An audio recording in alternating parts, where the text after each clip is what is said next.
Djibouti a franchi une étape décisive dans son ambition de devenir un hub financier régional avec la tenue d'une réunion de haut niveau au Kempinski Palace, présidée par le ministre des Finances, son Excellence M. Ilyas Moussa Dawale.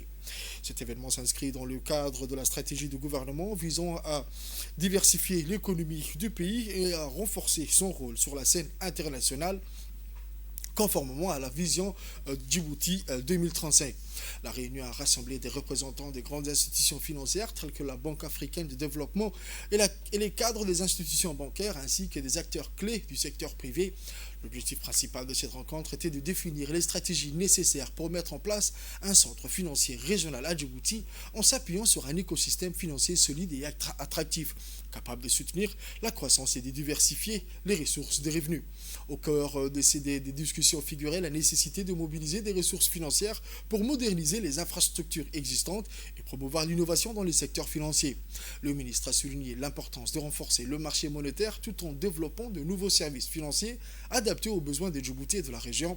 La diversification économique est d'autant plus cruciale dans le contexte actuel où des projets de corridors alternatifs se développent dans la région, notamment en Éthiopie et au Kenya. Ces corridors risquent de réduire les revenus issus des infrastructures portuaires djiboutiennes, soulignant la nécessité pour le pays de trouver de nouvelles sources de croissance. La réunion a été saluée par les participants comme une occasion de nouer des partenariats stratégiques et d'échanger des idées visant à renforcer l'attractivité de Djibouti sur la scène internationale.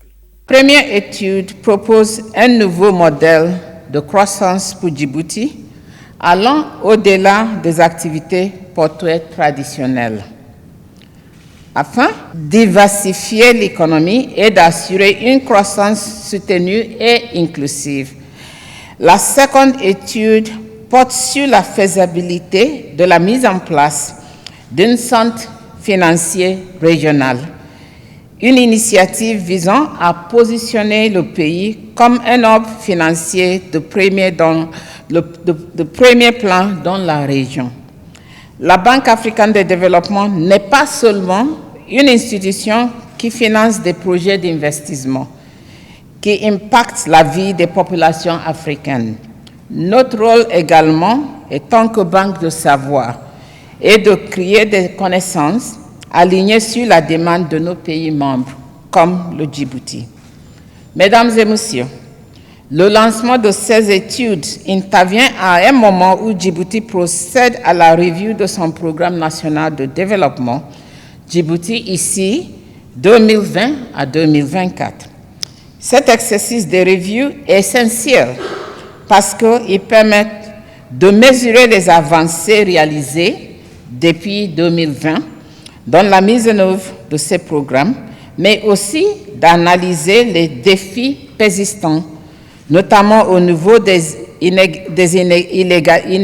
inégalités socio-économiques et du modèle de croissance du pays. Nous sommes convaincus que les recommandations des deux études qui seront lancées aujourd'hui enrichiront les réflexions en cours pour la préparation du prochain plan national de développement 2025 à 2029.